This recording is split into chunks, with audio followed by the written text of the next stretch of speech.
Hi, how are you? Pero di ba nagpunta ka na dito? Hindi ngayon, alam mo ngayon ko lang nalaman, Tagalipa ka pala. Kababayan mo si Mikey. Yes! Asawa ni Alex. Yes, kachika ko si Mikey.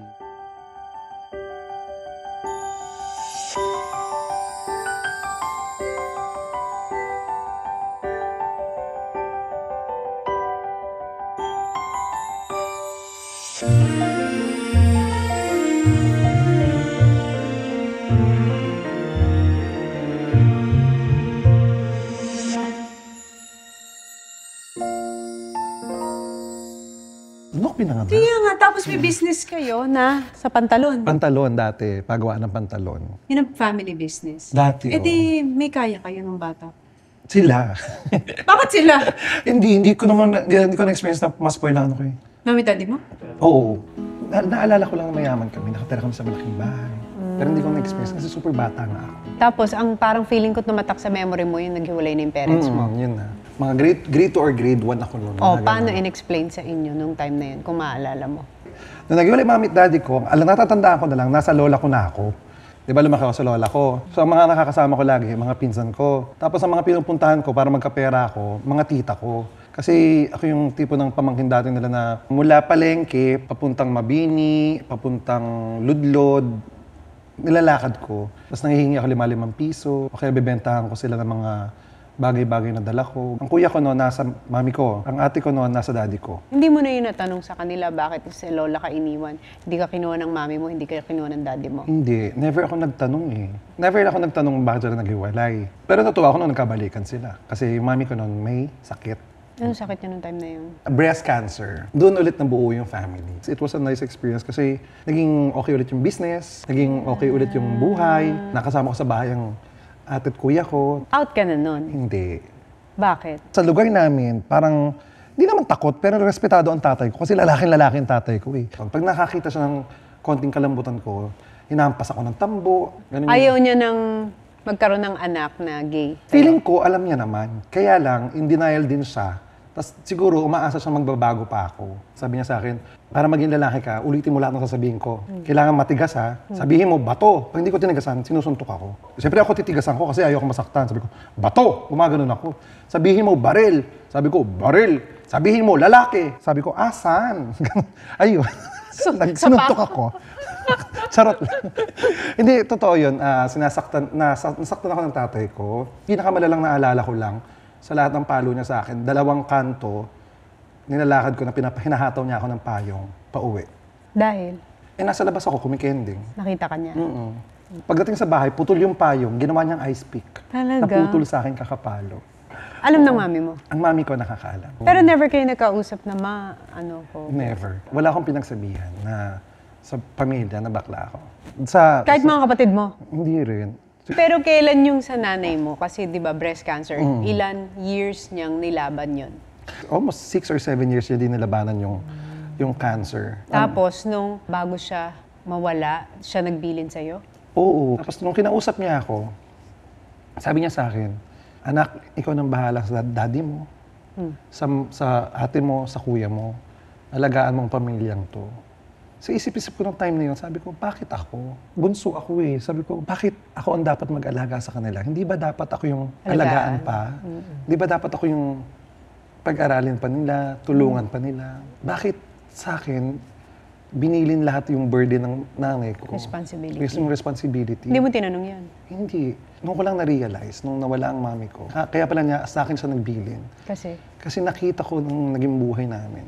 Kuya ko na hindi rin naging okay ang buhay. Napabarkada, napatropa. May asawa na siya that time eh, kaso napunta pa rin sa ibang babae. Ate ko, napabarkada din, napabayaan yung negosyong binigay sa kanya. Sabi ko, nung time na yun, nung ko lang naiintindihan siguro yung nakikita sa akin ng nanay ko na ako ang magtatrabaho talaga para sa amin. Naginawa mo? Naginawa ako. Pero lumayas ka sa inyo, di ba? Mga 18 ako. Ba't ka lumayas sa inyo? Di ba wala nang mami ko noon, so parang wala na akong kakampi. Pinalayas ako ng daddy ko noon. Kumakain kami noon eh. Parang pumipilantik yung daliri ko. Sinabihan niya ako na, kung hindi mo kayang pamamalakad ko dito sa bahay na to, lumayas ka. Bilang masunuring bata. Lumayas nga ako. Oo, pinalayas eh. Pinalayas. Ang baon ko lang noon na damit, isang pantalon, 2 brief, tatlong t-shirt yata o dalawa. Tapos yung cellphone ko na Moto Razr. College ka ba nun? College ako ng first year college. Saan ka pumunta? Sa Batangas yan. Sa Lipa lang din ako nagpunta, sa bayan ng Lipa. Una kong iniisip, ganito, sa unang araw to ha, saan ako tutulog? Anong kakainin ko? Ano ang pwede kong gawin para makakain ako at makabayad ako sa tutulugan ko? So, binenta ko yung Moto Razr ko ng 3,000 pesos. Yung 1,000 binayad ko sa boarding house. 1,000 binadget ko sa pagkain. Yung 1,000 binadget ko paghahanap ng trabaho. Nagawa mo lahat yun? Nagawa ko yun, yung sa 3,000 na yun. Doon ka nagsimula. Sa 3,000 pesos. Tapos anong trabaho pinasok mo nun? Gusto ko sanang magtrabaho sa comedy bar na noon, actually. Pero hindi na napunta sa akin. Napunta ako sa pagdi-DJ sa radyo. Anong radyo yun? Sa amin lang. Sa Lipas. Local radio station. Ang pangalan ko ng Madam Kring Kring. Radio program ko, Verum S. Dahil sa likod ng kababalaghan, naroon ang kabaklaan. Ganun yung ano ko. So in-all out mo na ang pagka-Becky nun. Nung lumayas ako sa amin, sinabi ko sa sarili ko, papatunayan ko yung sarili ko na kahit Bex ako, meron akong kapasidad na mabuhay mag-isa, magkatrabaho, at balang araw tatanggapin ako ng tatay ko. Walang ibang bagay akong hinihiling dati kundi matanggap ako ng tatay ko. Kasi walang kasing sarap sa pakiramdam. Yun lang yung gusto ko, yung yakapin ako ng tatay ko na, Nak, I'm proud of you. Nangyari ba yun? Hindi na nangyari yun.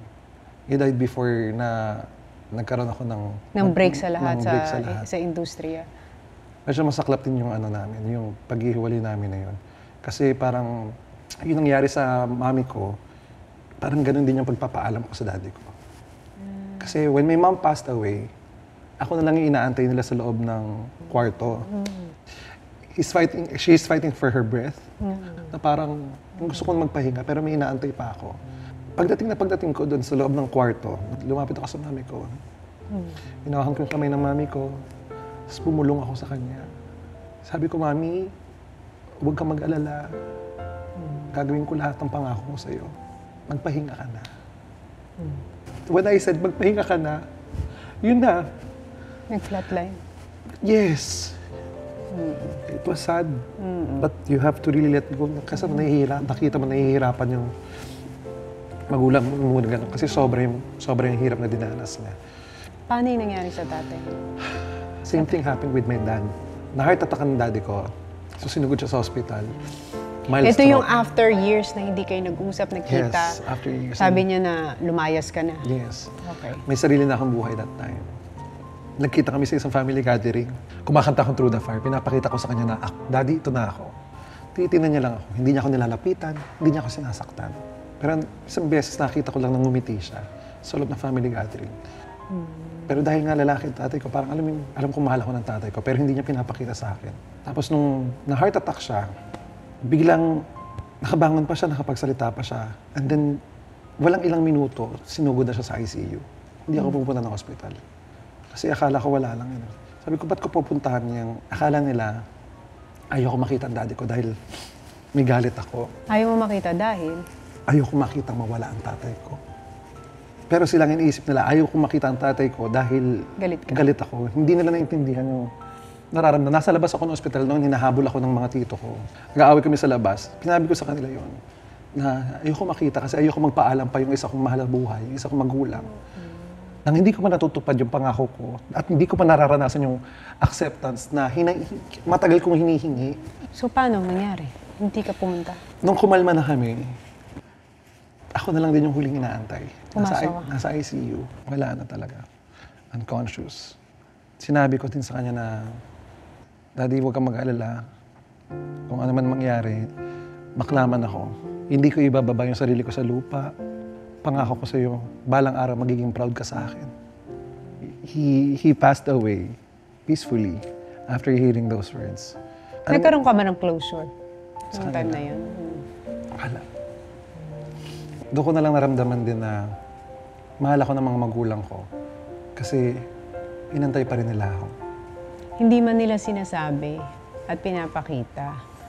Buti hindi ka nagtanim ng sama ng loob. Hindi. Ako lang siguro yung tao na, yun ang early ko natutunan. To let go of the hate and grudge. Kasi feeling ko, habang may galit ako, habang may tampo ako, hindi ako makaka-move forward sa buhay. Kasi kung hindi ka marunong magpatawad, hindi ka marunong makalimot sa mga masasamang nangyari, lalamunin ka lang ng mga memoryang yun eh. Pag-move forward ka, gumawa ka ng bagong memories na makakatulong sa pag-asenso ng buhay mo. And everything will follow. Kasi Para kang umiinom ng laso. lason, kinakalaban mo yung sarili mo. Nung nag-pass away yung daddy mo, yung ba yung time na nagsimula ka ng makapasok sa showbiz? Or nagko-comedian ka na? Nag-comedy pair ako noon sa maliliit. Tapos nag-audition ako sa The Library kay Mamo Andra de Real. Yes. Bago ako nakapasok sa library, 4 years yata o 5 years ako nag-audition pabalik-balik. Hindi ako tinatanggap. Naranasan ko dyan na batuhin ako ng yelo sa mukha. Nino, Customer, pinabababa ako. Hindi ka magaling, bumaba ka na, wala kang alam. buti hindi ka na hinaan ng loob nun. Hindi ko nang pinanghinaan ng loob. Alam mo, tinatak ko sa isip noon. Sabi ko, someday, makikita mo, mapapatawa din kita. Hindi ako nagalit sa kanya. Instead, naging challenge ko siya, and it happened. Nakasalubong ko siya sa CR, kinakamayan pa ako. Ang galing-galing mo na, kakatuwa ka. Hindi ka. Ang Yes. galing, no? Yun yung sinasabi ko na instead na i-hit mo, Motivation. maging motivation mo. Na balang araw, hindi niyo na ako matatapakan. Naglalakad tayong sabay. Tatawa tayo sabay-sabay. Ganun. Buti hindi ka tumigil, no? Hindi. Kasi ako yung tipo na tao, pag may gusto ko, gagawin ko. Yung alam ko magiging masaya ako dito eh. Alam kong makakapagpasaya ako ng mga tao. Even wala na akong makain that time. Nag-call center ako, umalis ako sa call center para mag-audition nga sa comedy bar. So kailangan ko magbenta ng balot, kropik, tapos yung kinikita doon, yan ang gagamitin ko pamasahe pa Maynila para mag-audition. Hindi ako matatanggap, uuwi na naman ako dito, benta ulit, tapos pamasahe ulit, balik ulit doon. Hanggang sa nagmakaawa na ako kay kinamamu. Sabi ko, pwede po ba ako magtrabaho dito kahit walang sahod? Kape at Alam mo, pagkain lang. malalaman mo talagang mahal mo yung ginagawa mo or gusto mo yung trabaho mo if you're willing to do it for free. Yes, actually. Pag gusto mo talaga, hindi importante ang pera. Actually. Ang pera susunod na lang. Kasi yung iba, iniisip na kagad nila yung pera. Hindi mo nila iniisip maging mahusay muna sa larangan na gagawin nila. Diba? Paano ka humusay, tingin mo? Nagpaturo ako. Nanood ako. Kinapitit. Sinasamahan ko sila sa mga racket nila. Kahit walang bayad, sumasampa ako sa stage. Kaya nasasabi ko sa akin na hindi ako innate na komedyante. Kasi mayroong mga innate na... Nakakatawa talaga. Yeah, they are born with that charm. Sila Mimi, di ba? Sobrang ang gagaling nila. Ako na, sabi ko, kailangan kong aralin to. Kung gusto kong pasukin itong mundong to, kailangan tibahin kong loob ko, sikmura ko. Tapos, Nagulat na lang ako na may time na isang beses na nasa entablado ako. Nakita ko yung mga tao, pumapalakpak, tumatawa. Tapos parang, alam mo yung parang tumigil yung mundo mo. Saka nasa alapaap. Yes. Nasabi ko, oh my gosh, did I make it already? Sabi ko, parang, ito na ba yun? Pero para sa'yo, pinaka-fulfilling and rewarding sa isang comedian. Pag narinig mo yung palakpakan ng mga tao, tsaka yung tawanan nila, narinig mo, napasaya mo sila. So si Lassie at saka si MC, matagal mo na silang kasama. Since 2010. So, nauna silang lahat sa akin. Paano kayo naging close? Or nung pandemic Sa yun? Punchline Laugh Line. Naging kuya-kuyahan ko na sila dun sa Punchline Laugh Line nung bago pa lang ako. Kasi yung Bex Battalion, pandemic, di ba? Pandemic, yes. Project yung tatlo. Ang galing, nakakatuwa kasi biglang, yun na siya, napaka-organic niya na minahal na kayong tatlo ng mga tao. Naging pampalipas na kayo ng oras pag gusto nilang sumaya, tumawa. Oo. Ang dami nagme-message sa amin na thank you, kayo ang stress reliever namin ngayong pandemya. Sino nagbuo nun, nung idea na yun? Pre-pandemic, nag-isip ako, paano bang gagawin ko paraan para masustain to? Mag-vlog ako kasi pwede kong maging platform yun. Plus nakita ko na rin, sabi ko, papunta talaga tayo sa digital world. So when I was nasa 500,000 subscribers na ako lang, maganda tong vlogging, kailangan ko i-share ito sa mga kuya ko. Si MC, super idol ko siya na ang galing-galing niya magsalita, magpatawa. Sabi ko, kuya, mag-vlog ka. Ayoko. Ganun si MC, ayoko, ano naman gagawin ko dyan? Hindi ako marunong yan. More than a year bago ako napapayag si Kuya. Sabi niya, sige, try natin. Sama natin si Lassie. Sabi ko, sige, tayong tatlo na Kuya Lassie. Anong pangalan? Ikaputukan ng X-Battalion noon. Sabi ko, mga bakla naman tayo, ba't di tayo Bex Battalion? Tapos uso-uso yung mga sign doon. Sabi niya, anong sign natin? Ako din na nag-isip, ganito, yan, Bex Battalion. Yun, everything is history. Parang gulat na lang kami na, ay, tinanggap kami ng tao. It was my idea na magsama-sama kami. Kasi nung pandemic, hirap kami. Mag-shoot. Sabi ko, kuya, wala tayong trabaho lahat ngayon. Wala naman tayong ibang gagawin, di ba? Sabi ko, gusto niya magsama-sama tayo sa bahay. Ayaw pa nila. Paano pag hindi kumita yung vlog natin? Anong ipambabayad natin dyan? Sabi ko, kuya, akong bahala. Nag-abono ako sa bahay. Kung hindi man tayo kumita ng bongga, At least magkakasama tayo sa isang bahay, hindi tayo malungkot, di ba? Tapos nakakapag-vlog tayo. Ikaw ang pinakabata sa kanilang tatlo? Yes, 27, Bunso. 28, 32. Pero basta ikaw ang pinakabata sa inyo. Ako. Aside from comedy, parang nagba-branch out ka na.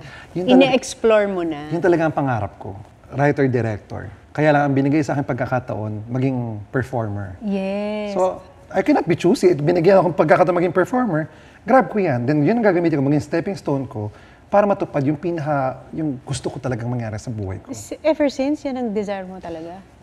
I think I'm really good na sa likod ng camera kesa sa harap ng camera. Ito ba yung movie with Bex Battalion? Yes, oo. Ikaw ang nag-direct nun? Nung Nung Bex Battalion? O Bex- ikaw nagsulat? sulat tsaka direct. Ang galing, no? Yung talagang, pag tumatagal ka sa industry, ito yung sinimulan mo, pero ililid ka dun sa calling mo. Baka ito yung calling mo talaga. Sana nga. Happy ako, mas fulfilling ako. And I wanna leave a legacy kasi.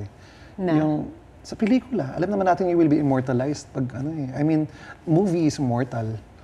Kahit kailan, kahit anong panahon, pwede mo panoorin. Luma, bago, Kahit wala na sila. kahit wala na sila. Mabubuhay at mabubuhay sila every time you watch their films. Yes. Iba talaga ang pakiramdam pag may pelikula kang nagawa. Saka alam ko maraming mapapasaya yung pelikula mga gagawin ko. Ang alam ko, at saka isa sa pinakamagandang trait mo as a comedian, yung self-deprecating jokes. O, kasi para mailabas mo yung jokes, unahin mo ang sarili mo para makita ng mga audience mo na hindi lang kami, siya din. At least Makarelate sila sa'yo. Makarelate sila. I wanna laugh with you. I don't wanna cute. laugh at you. Magkaiba kasi yun. If I'm laughing at you, that's an insult. If I'm laughing with you, that is bonding. Di ba, Ano yung Pete? pinakamahirap na part para sa'yo? Sumabay sa ibang komedyante. Ah, talaga. Kasi alam ko mas marami magaling sa akin. Pag tungtong ko na yung tablado, lagi akong may kaba, may takot na ang gagaling ng mga to. Mga Ang bibilis bago, na ng utak ang nila. bibilis ng utak nila, hasang-hasa sila. So kung makakasabay pa ba ako sa mga to? Pero alam mo, sinabi ko na sa sarili ko, hanggat mayroong isang tao ako napapasaya, hindi ako titigil sa pagiging komedyante.